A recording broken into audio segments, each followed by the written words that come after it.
another.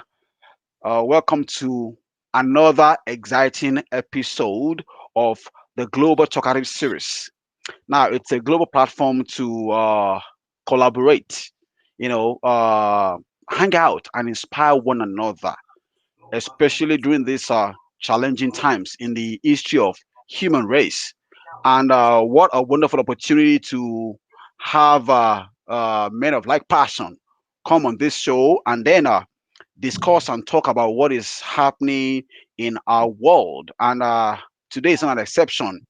Uh, we've been blessed on this show to have wonderful guests come on this show, and our guest is also joining us, on Instagram. And today, uh, we're always thinking of way to make our broadcast wonderful and better. So we are streaming to you live from our global talkative series here in Calgary, Alberta, Canada, and we're reaching you live on Instagram, on Facebook, on YouTube, on Twitch. That's a new one, on Periscope, on LinkedIn, and on VK. VConnect, especially for those who are watching us in the part of Scandinavian and Russia part, of the world. So we just want to make sure that we have all our guests, and all our audiences from around the world get the best of our show. So our guest today is no other person than a wonderful man by the name of Mr. Oluwadele Bolutife. And like we do it on this show, I'm going to read. I'm just going to read the short bio about our guest so that we can have a clear understanding of who we are chatting with. So here is the brief bio about our guest. Mr. Bolutife Oluwadele is a highly resourceful public policy analyst, chartered accountant, management strategist, diligent fraud investigator, trainer with considerable experiences in management consulting, taxation, human development and investigation, including due diligence and pre-operational reviews and advisory. He is a corporate governance expert, educated in Leeds Beckett University, Leeds, United Kingdom, and Walden University in the United States of America. A profile, writer, newspaper contributor, is the author of a unique book, Thoughts of a Village Boy. Though widely exposed, he cherishes the name Village Boy as it constantly reminds him of his roots. He lives in Calgary, Alberta, Canada, and married with children. Ladies and gentlemen, welcome, Mr. Bolutife. How are you today? Thank you, Ajayi. Thank you very much for the brief introduction. I think you have to put the link onto Facebook. I've been trying to figure it out on Facebook so that a lot of Okay, my I followers would like to join us on Facebook. Yeah, okay. Oh, so well, I want to appreciate those who are joining us. Really Adigboye from London, United Kingdom. Thank you. Namos Derla, thank you. Molia Fashogbon from Vancouver, thank you. And those who are joining us from around the world on Facebook, on YouTube, on Twitch, on Instagram, and all of those platforms. Thank you very much. And today's topic of discussion is we're talking about the cry of a nation. The cry of a nation. That is the topic of our discussion today. The cry of a nation. And if you have any question, you can actually send your question, from Facebook or YouTube, on Instagram or Twitch or LinkedIn, and then we'll do our best to, address this question.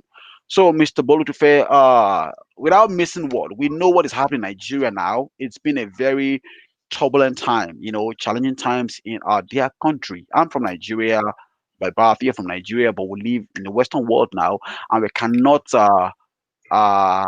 appear not to be worried or challenged or troubled about the state of the nation. So let's go straight into the discussion today.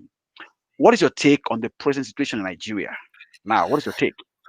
Yeah, the situation in Nigeria now is not encouraging. It is very tough. It looks like, beyond the linguistic uh, saying that the poorer are getting poorer and the richer are getting richer. The situation in Nigeria, like the poorer are getting poorer, the poorer are getting secured, the poorer are literally no longer having life. And mm, when you don't have life, even in your own country, that mm, situation can't be worse than that. mm, So the situation in the country is terrible. mm, I mean, everything has collapsed. No education, no electricity, no mm, job. I mean, mm, mention it. It's like the country itself is hanging on the balance. mm, Things are terrible. If we have to be very sincere with ourselves, despite that we are, like you rightly say, we are not at home. mm, We still feel the impact. Even, I mean, sometimes I ask myself, if I'm here and I still feel this impact, this terrible, what happens to those who stay at home, who live at home? mm, What are they feeling? What are they going through? mm, So things are not looking rosy. mm, They are mm, not good, if you mm, ask me, mm. sincerely speaking. What would you say is the reason why we're having these challenges at home? What would you say the reason? What is the agent causing this unrest? Who do you Principally, blame? I think there is problem of governance. Hmm, It's beyond the economic challenges. Every country are going through economic challenges, especially in a year like this with the COVID-19. Every system is literally destabilized. But our situation is coupled with lack of accountability, no transparency. Government says something which they don't, which is not true. They claim we hear big money going out, but we cannot see the impact of that money. I think that's a failure of government of governance. It is not about which party is in power or not. Right from the um, local government up to the federal government, there is, you may say, there is near absence of government. People don't feel there is a government in place. People provide their own water, people provide their own electricity, people almost getting to providing their own road. So hmm, in such an environment, and there is no job, most factories are closing down, and employment is shrinking by the day. We are producing graduates without knowledge because we are just based, like we are just throwing them out to the street. hmm, hmm, Apart from they don't have job, they are not even employable. I've said it in other platforms. Most Nigerian graduates today are not employable because you, hmm, you see maybe lecturers still teaching with notes that was prepared 10 years ago, 15 years ago. No improvement, no upgrading. So with such an environment, it's like everything is gloomy. Everything seems to Nothing seems to be working. hmm, So hmm. yeah.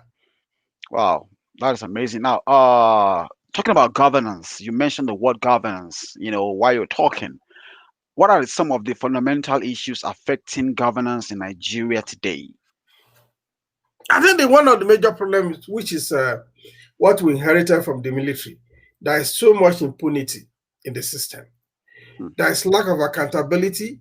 The government. I wrote an article which was published by Premium Times. I said the KBC knows all.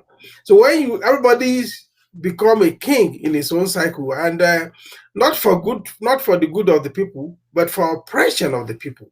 So when you see such a kind of environment, you know, money we have budget every year. I mean, look at, for instance, the issue of police barracks yeah. across the country.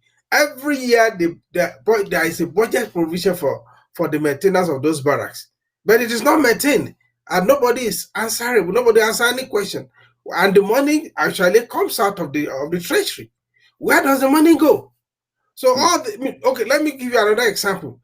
From 1999, from this what we call Fourth Republic, they have been repairing Lagos Ibadan Express Road, which is just at 190 kilometers for 21 years. They have not completed it. wow. And every year there is a budget provision for that. No accountability, there's impunity. The government see themselves as masters and not as the servant of the people. And on top, there is no public service in Nigeria as of today. The public service has collapsed, public education has collapsed. So with such an environment, there's nothing is actually working. Even you can't get anything from local government without have Hmm, to bribe your way through. hmm, How how do people survive in such an environment? yeah. Hmm, It's beyond imagination. hmm, hmm. Now, talking about our government, we have the present administration is headed by a former military leader. And just like we had in Egypt in the days of Hosni Mubarak, who was at one time a military, leader, you know, became other, resigned from the military and took over power. The same thing is what we have in Nigeria. President Buhari, I remember when our current prime minister's father was in power. That is Justin Trudeau's father, the President Trudeau, the original Trudeau, when he was in power. That was when President Buhari was the head of state under military regime. Now, Justin Trudeau, the son of the former prime minister, is now the president of Canada, and Buhari is still the president. So, is there anything wrong with the current system of government in Nigeria? Because to me, it doesn't make sense. Looking at this small analogy I just gave, when our current prime minister's dad was still the leader of a nation. Now, this current prime minister was probably in junior school or junior high when our President Buhari was in power, and now is still in power. Is that something wrong with the government of Nigeria? I think there's little mix up here. I think when there are some pictures that they circulated over time, where the Nigerian president was having a handshake with very young Trudeau. I think that was Gowan. And Okay. if after Gowan, Obasanjo came, Murtala actually, Obasanjo. Then after that, I was like about 3 years, 3 months of civilian government of Shagari before Buhari came December 31st, 1983, technically 1984. So, but having said that, the fact that this man was head of state in 1984, which is like 26 years ago, Yeah. and is now the president now, is itself is an aberration because for I've written a lot of things about this since since independence. We have been recycling leaders. Mm. So even those of us that are born in the 60s, none of us, the best we have attained to is to be, some of us have been governors of state. Beyond that, at the federal level, you have not seen, there's no one that is born in 60 that has made it to even become a vice president, not to talk of a president. So Mm. I think in an environment like us, that Obasanjo came back in 1999 and Buhari is now came back in 2015, that tells us of something that we are really not prepared for the future that came to meet us suddenly. Mm. So, and yes, comparing Buhari and Mubarak together, I think there's a bit of unfairness there now. The Buhari we know today is not the agile Buhari we knew in um, in 1984. Oh. And there's you may call it a conspiracy theory. There was a power behind Buhari in 1984, which is the late General Diagma. And, he was the no nonsense person. And almost like while he was a ceremonial president, head of state then, but then you may call that a conspiracy theory. But what has happened since 2015 has seemingly proved that, before the late Abakari died, it's also a public knowledge that people were calling him the de facto president, though he President. was chief of staff. So a chief of staff that became so powerful that even the minister were reporting to him. So that shows a kind of it's a weak leadership.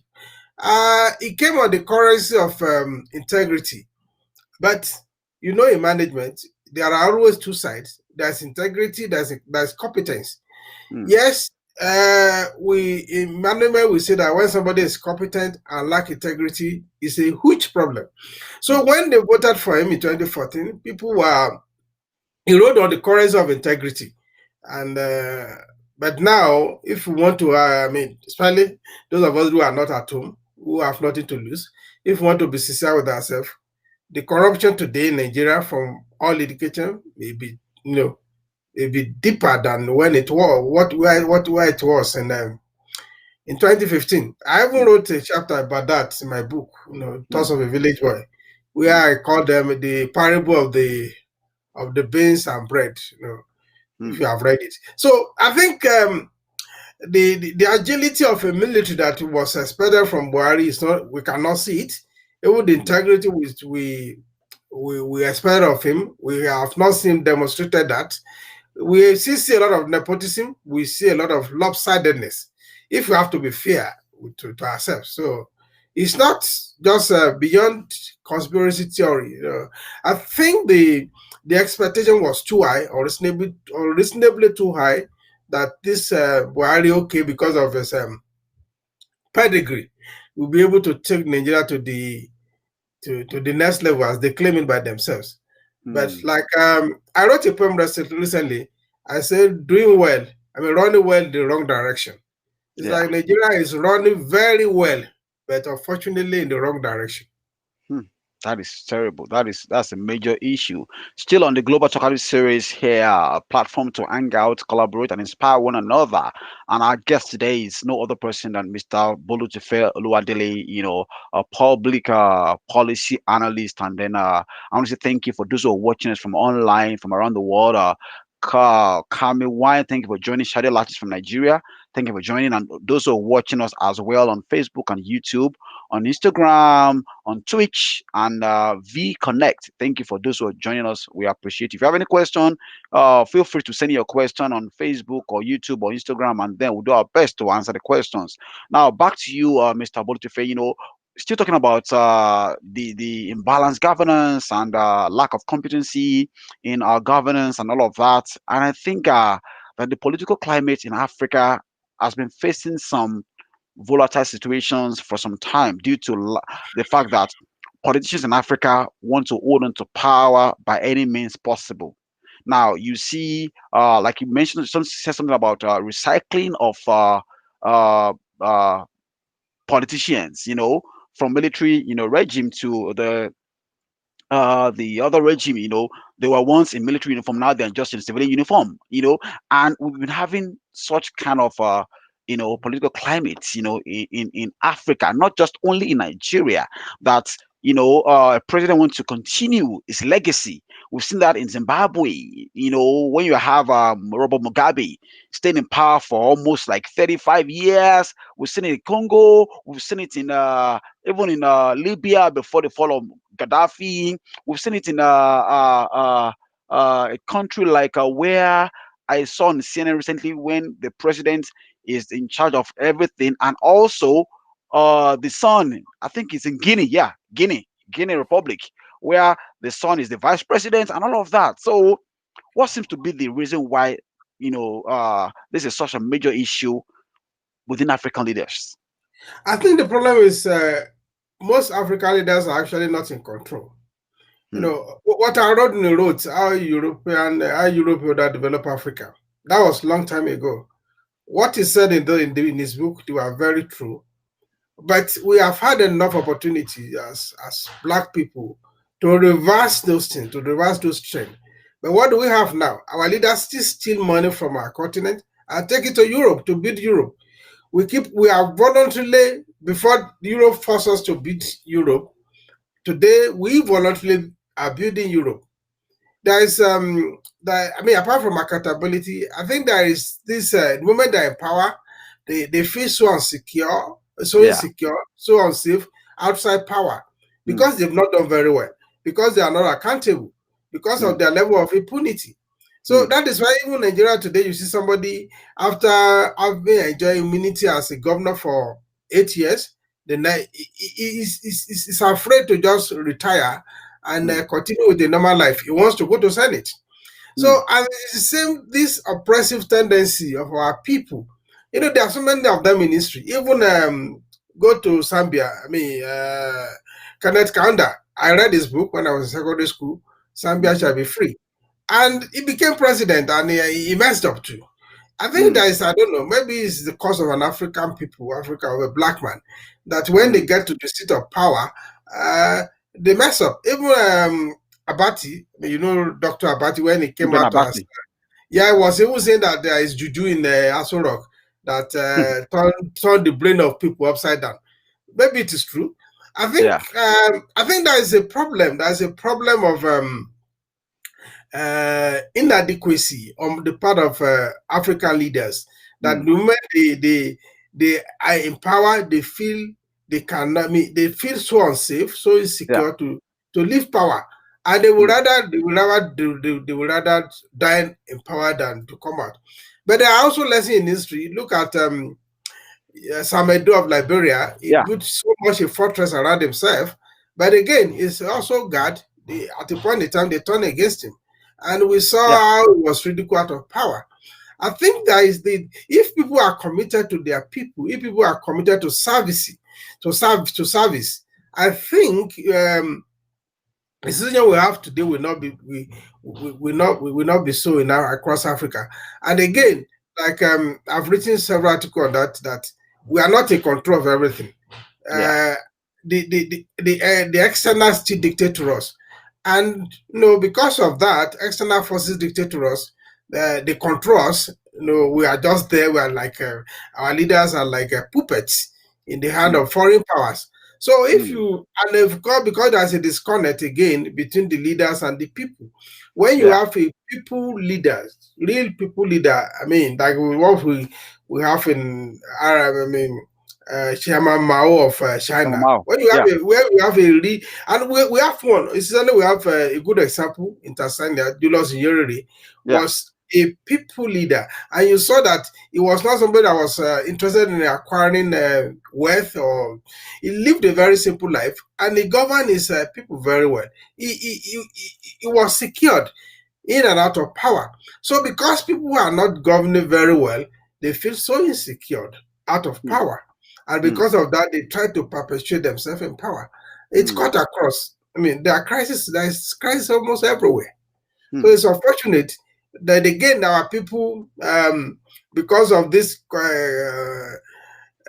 fear that you don't, they bring, bondage of respect. Respect should be earned, but Mm. we in Africa leaders impose respect. So Mm. you don't ask leaders question, you don't query them. Whatever they give you, you even praise them. And Mm. again, especially for Anglophone Africa, they use this principle, which is still very active today. They use the principle of divide and rule. So because of that, there is we even the poor people hardly agree that they Mm. are being oppressed. They would Mm. rather fight among themselves. They would rather fight themselves than fight their oppressors. So there are a lot of again imbalances, in our people. Mm. So if you have leaders, that people leader that emerge from the people themselves that cater to the needs and aspirations of the people, I think Africa may may get it right. But unfortunately, like Mandela said, if Nigeria doesn't get it right, there's no likelihood that Africa will get it right. So there is Yeah. so much body on us as Nigerians that we should get things right, because we are the last hope of Africa, of a black man, not just an African people. Nigeria is the hope of a black man. And if Nigeria is in a mess, black people, we are in a mess. Mm. That is amazing. Thank you for that. Talking in terms of the late Nelson Mandela, this is a man that should be angry and live his life, taking revenge on the oppressor of the land, so to speak. But the man display a level of decorum. The man display a level of maturity, in the sense that in the face of the oppressor, the man still want everybody to live in a sane environment. He did what blew the mind of the whole world when he came back from the prison, and then he started the message of reconciliation. And this man lived his life just trying to make sure that, yeah, though we've been oppressed, but let's move forward. Why can't leaders in Africa, emulate such a man like Nelson Mandela? He wasn't perfect. I'm not saying he's a perfect man, but to some extent, why can't leaders in Africa? And this man did about how many times? Two times, and then he No, it vacated did a power. single time. It did a single time, A actually. single time, yeah, sorry, single time. Like I said earlier on, Mandela was the people's leader. Mandela went, if you read this book, The Struggle is My Life, if you read the path to freedom, this Yeah. so if you read most of this book, you will see that this guy was, came out and said, okay, hey, I want to live for the people. And he knew that anger consumed his victim. So Yeah. he believed that for him to rule very well, is he was making that sacrifice for his people. So leadership that is not sacrificial is not a good leader. Even for Mm. those of us who are not ashamedly religious, we know that Jesus lived a sacrificial life, Yeah. for people to enjoy salvation and all that. So see, the problem is like we have leaders that think about themselves and their immediate family. So they are not carved in the mold of Mandela. I've Yeah. written one of my tributes. I said, look, when will and I even specifically when will Nigeria have its own Mandela? We need a Mandela in Nigeria, somebody who can, who want to live, who will live a sacrificial life, who is not concerned about is Yeah. what the benefit that accrues to him or to his immediate family. So we Yeah. have leaders in Nigeria now that they collapse public education, and Yeah. every day they show us on Facebook, on Instagram, the graduation of their children abroad. So Mm. when you have such leaders, can I, even within Africa, if I tell you the amount of money that Nigeria is, contributing to Ghana through education, you will be Wow. amazed. That amount of money can build the best schools in Nigeria, but Mm. they allow our schools to collapse and public institutions collapse. There's nothing. I mean, what do people get benefit from government? You can't go to Mm. hospital for a malaria treatment of 2,000 naira or 1,000 naira. You can't. I mean, the public primary school is the teachers there. They don't do anything. What do? They bring melon, egusi, what they call egusi, to the school for Yeah. the children to be breaking for them. So Wow. you see some student of primary, even high school, that cannot write simple letter. They cannot Mm. communicate very well. So many Mm. of us were already writing letter for women when we were in Mm. primary two, grade two. Wow. It's not Wow. exaggeration. We were doing that. I wrote an article that in this. I say my life as a community letter writer. I started writing letter for women when I was in grade two. Mm. So, Mm. but Mm. all those things, we have leaders that have no purpose. Again, let me also clearly define that like I said this somewhere last week. Leadership has three elements actually. You Mm. have the leaders, you have the followers, then you have the purpose. Yeah. So the problem with Africa today is that African leaders, they don't have purpose. They Mm. just they like what I call positional authority. They are positional authority. Mm. Sometimes I find it very difficult to call them leaders Mm. because they have positional authority. They Mm. are just occupying space. They are just occupying position. Mm. So Mm. because of that, because of the absence of purpose, you know, they Mm. are not able to do as Mandela did. Mandela had the purpose. Mandela had the purpose for a new South Africa, where nobody, Mm. is oppressed. So Yeah. because of that, he knew that he has to build a Yeah. bridge. He has to bring the people together. Mm. So he has to That's amazing. reconcile people so that everybody can contribute, Mm. meaningfully to the development of South Africa. So That that is is the kind amazing. of a leader that we need. But Mm. unfortunately, they are in shortfall. Yeah. Thank you very much. Still on the Global Talk series with our guest, Bolutife Oluwadele, and I want to appreciate those who are joining us from around the world.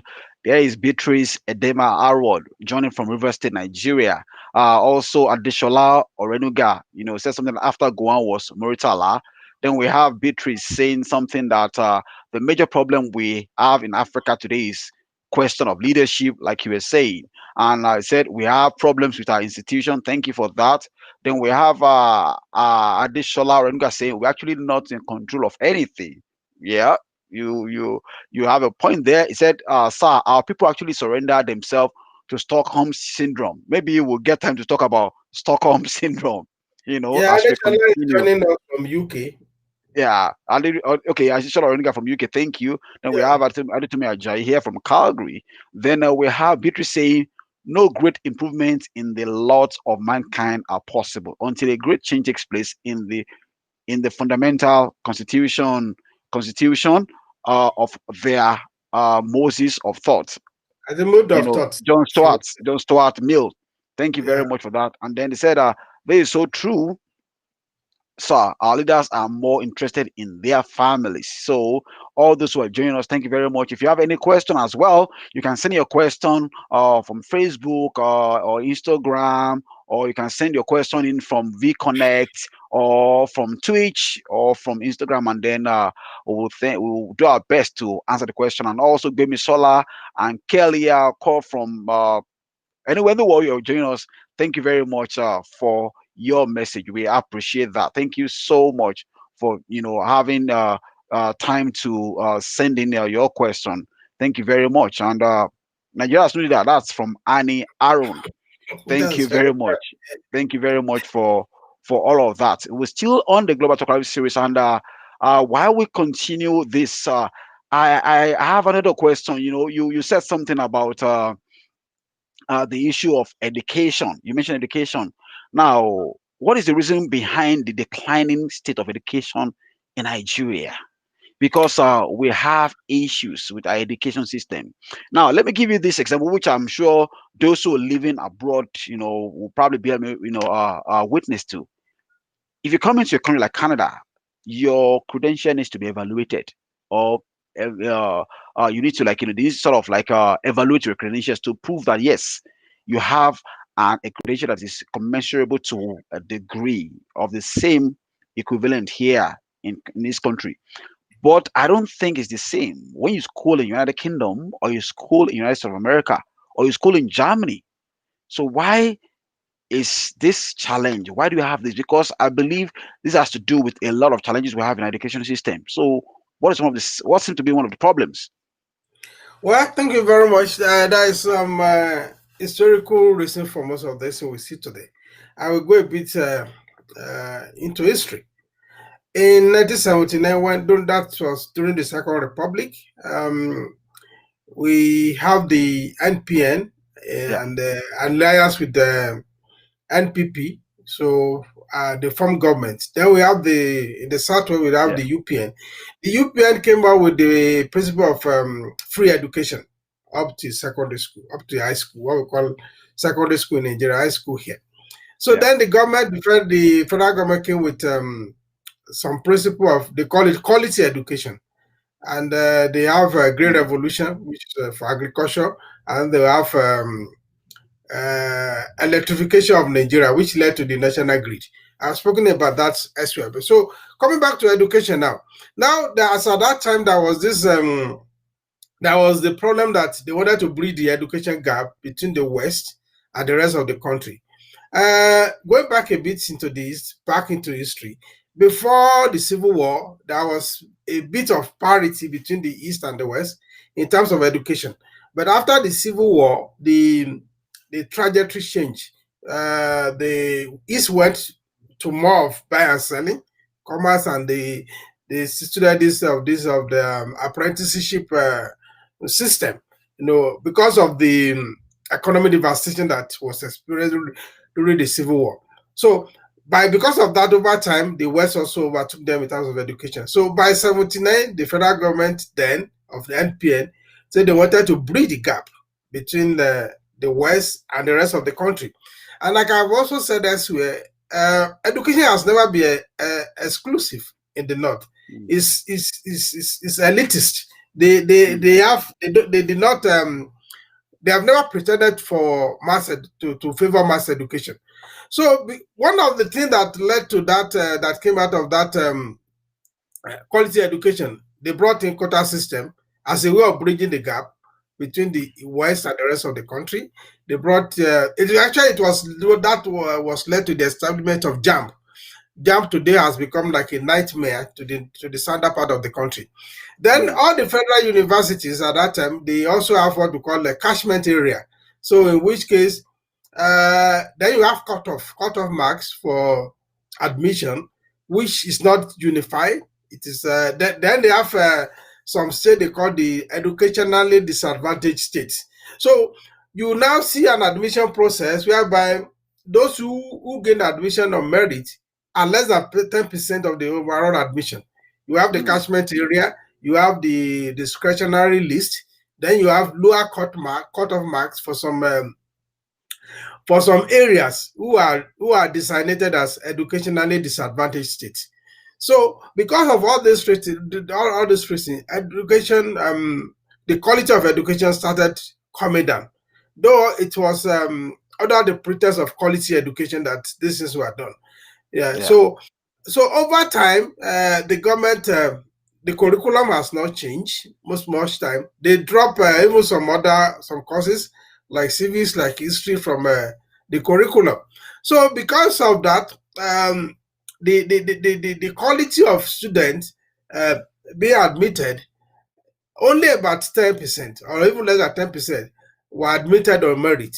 So all this over time, you started building up over time. Then in 1988, when the liberalization of banking sector came, yeah, and everybody wants to work in the bank, and the condition is like, irrespective of the course you study, if you can have 2-1, um, you can work in the bank. So certificate grading became a matter of cash and carry. If you're a mm, man, you contribute money, and mm, if you are a female, unfortunately, you pay in kind, or what they call mm. bush allowance. So Wow. all these things, people, the scholarship, reading, studying Mm, became eroded. So people mm, don't go to school to study any longer. People go to school to acquire good grade so that they can get good job.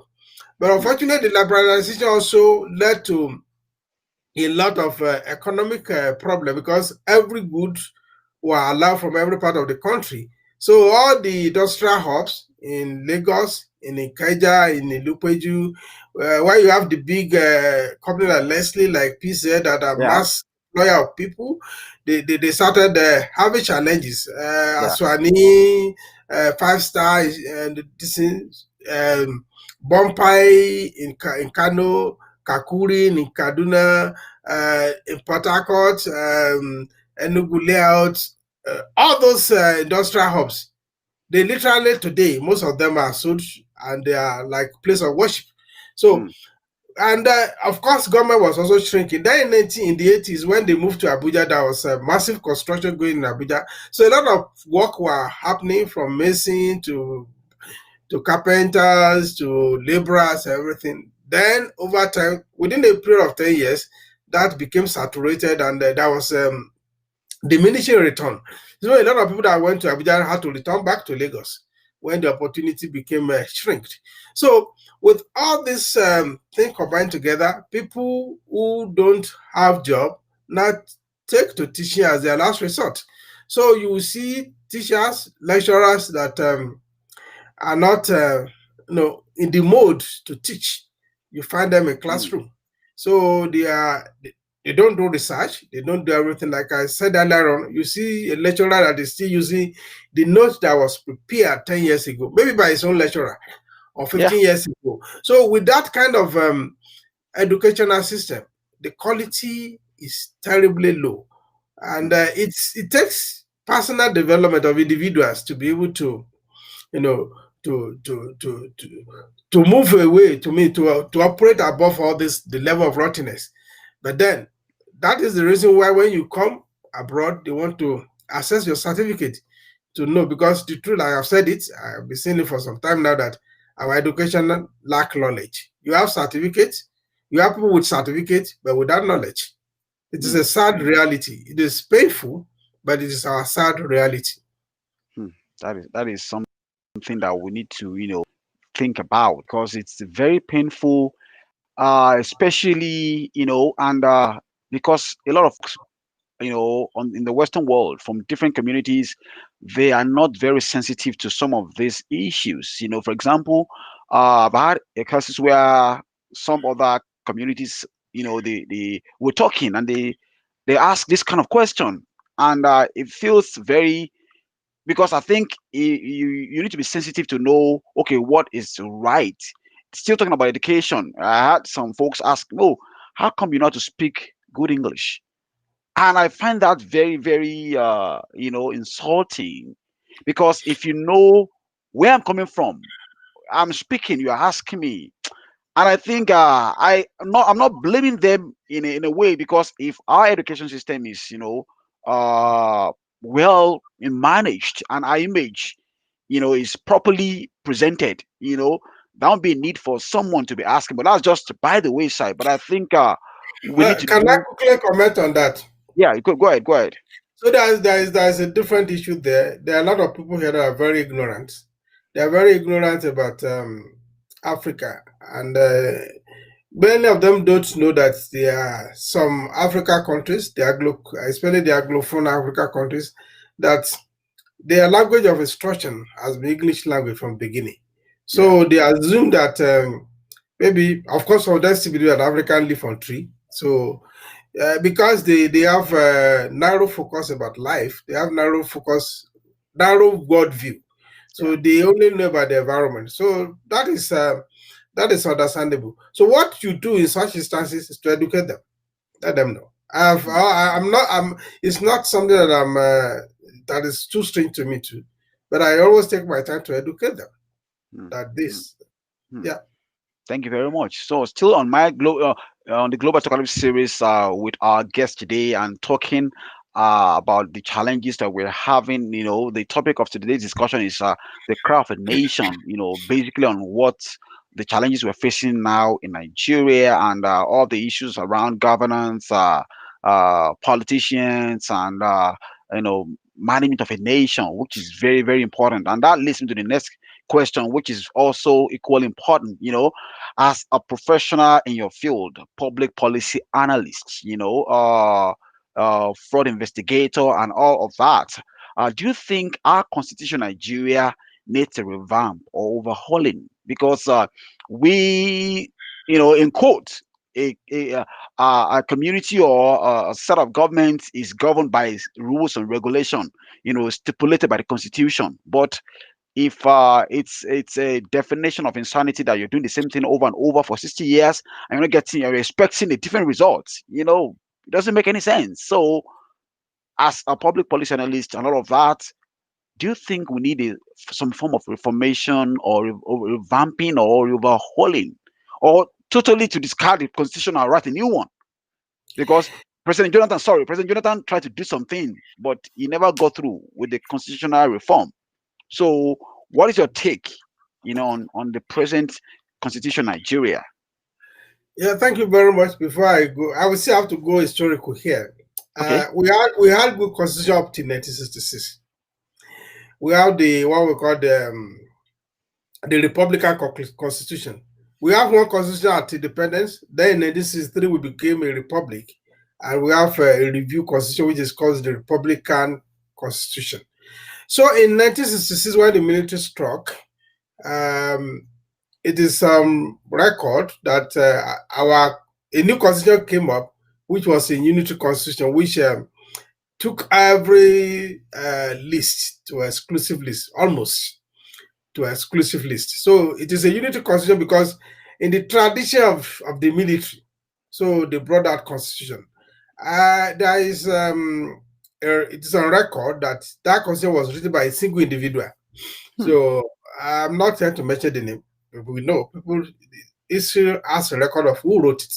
Yeah. So unfortunately, that was a counter coup, and another people came in which brought in Go one that time.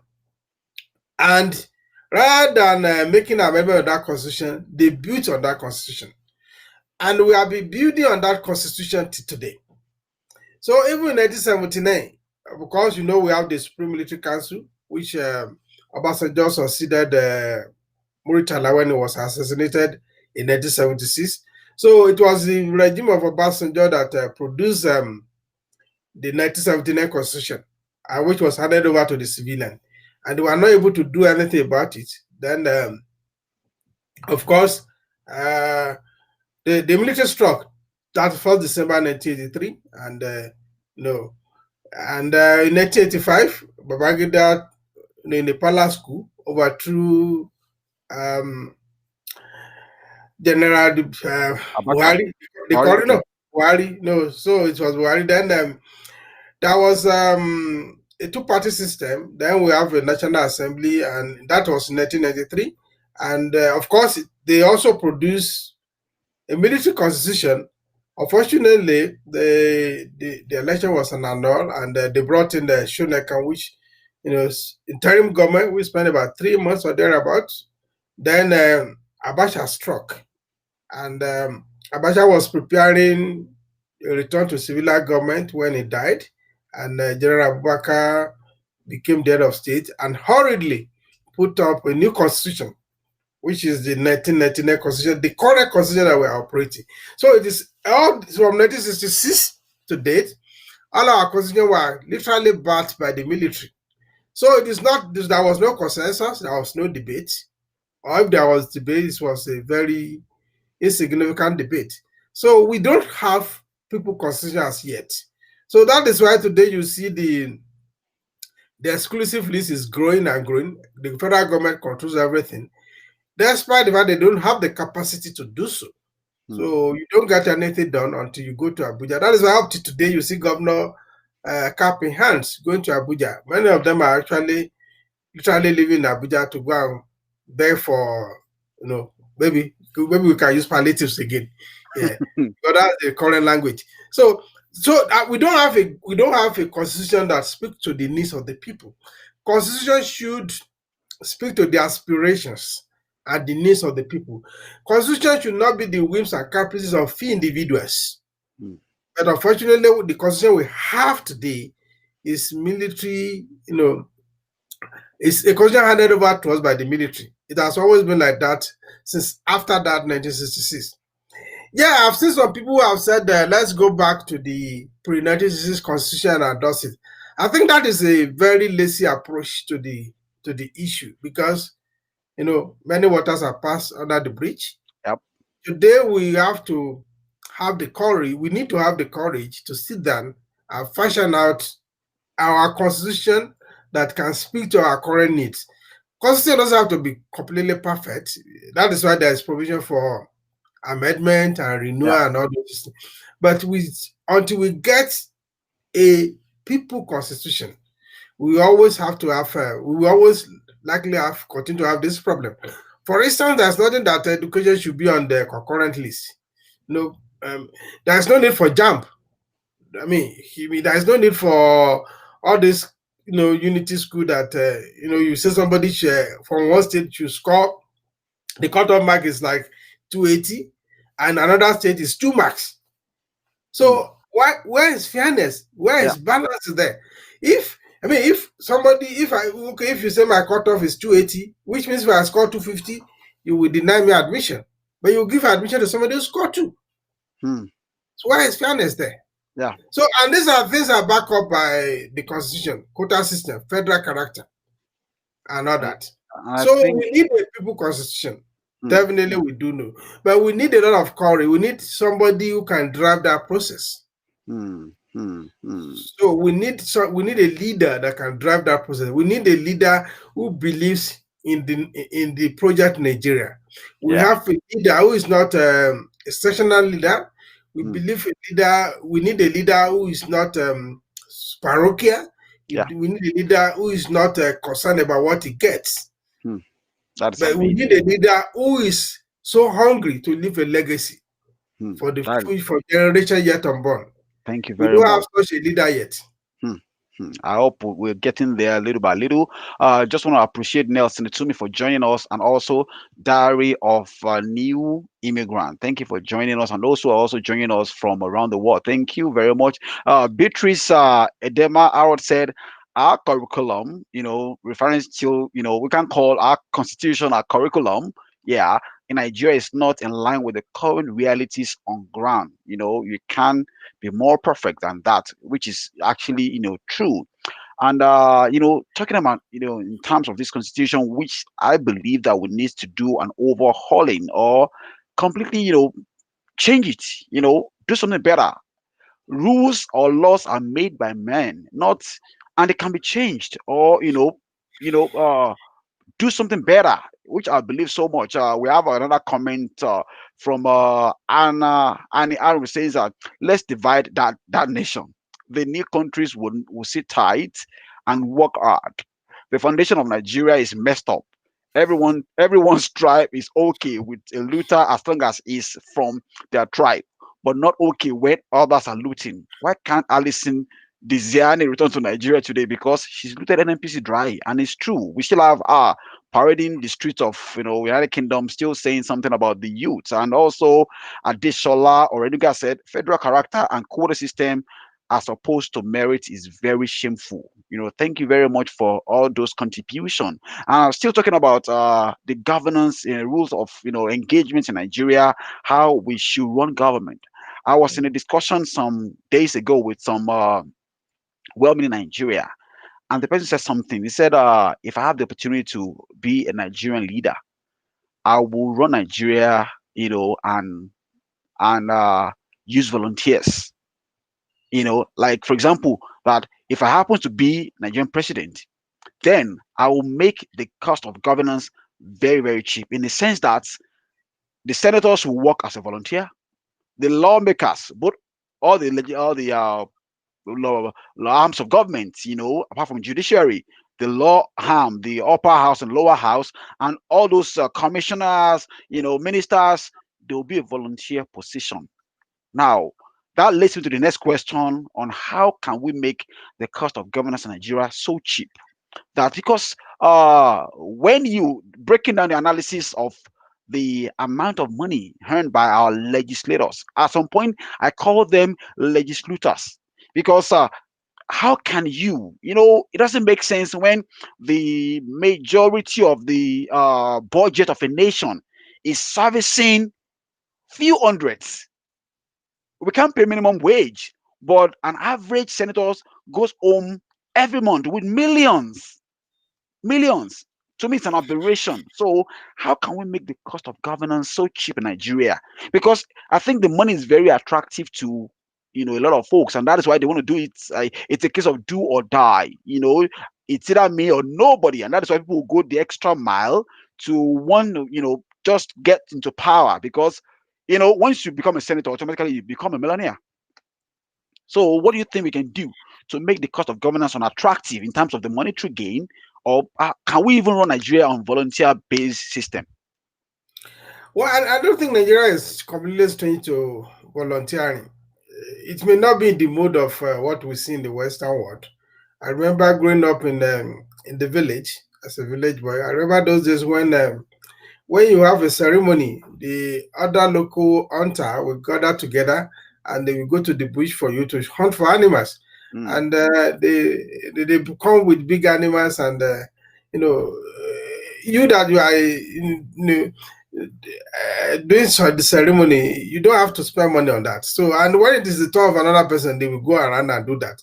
So mm, that was that communal effort, which is a form of volunteering.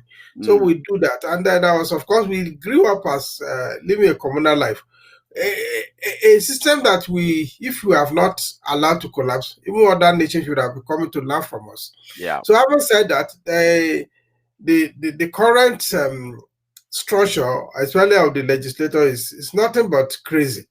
I Mm, mean, for lack of a good word to describe it, it's much more than aberration. mm. Because I can a few people will be taking close to the budget for maintenance is more than the budget of education and health combined. Yeah. And somebody even said, I said, look, you are even talking about that out of even the budget of health and education, they will still take out of it Mm. under the pretense of oversight function. Wow. Every vice chancellor, every rector, every provost of university, polytechnic, and colleges of education, they reserve a substantial part of their budget for these committee members of the National Assembly. Mm. So even the meager amount that is allocated to education, that is allocated to Yeah. health, almost 10 to 25% of it still go back to the same set of people. Wow. And it is callous. It is beyond callousness. And of course, they will tell you it is in the Constitution Mm, because they wrote the Constitution for themselves. So the mm, greediness of them is, because they don't have fast. Even when they think that the executive are having more money than them because of the evil, evil of what they call security votes. So yeah, they came out with the ingenuity of constituency projects so that they can also have their own security votes. I think the thing is like make legislation a part-time job. After all, they are not even doing anything. And what did they do? they go What sit have and they talk. legislated? What impact have they have on the economy? The education is collapsing. We don't have electricity in Nigeria. The roads are bad. So what are they legislating? What are we even spending that money for? That is why What? calling them legislators is not So understatement. I make it a part-time job. Let them do it on part-time basis. They can be sitting 1 or 2 days in a week, and you pay them some Allowances. normal.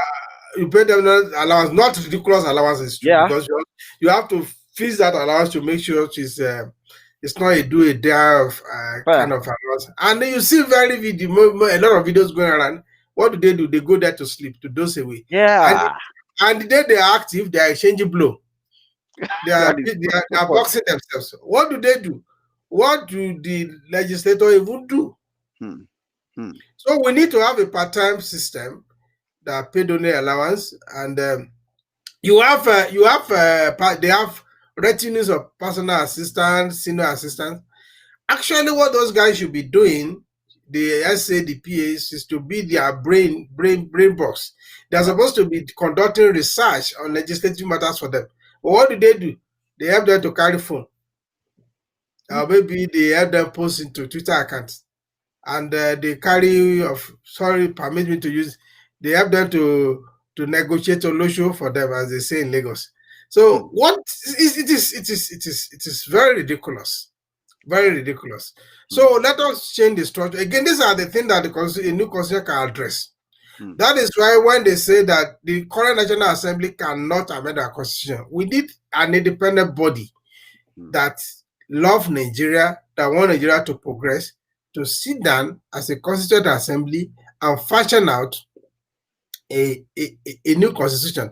I'm aware also that what they did during Jonathan regime, they had a very good document. We can look at that document and review it because some of the yeah, things there may no longer be relevant yeah. now because Hmm, of the reality of the world order. I mean, even this COVID is sufficient to reset our brain. But hmm, what have we seen?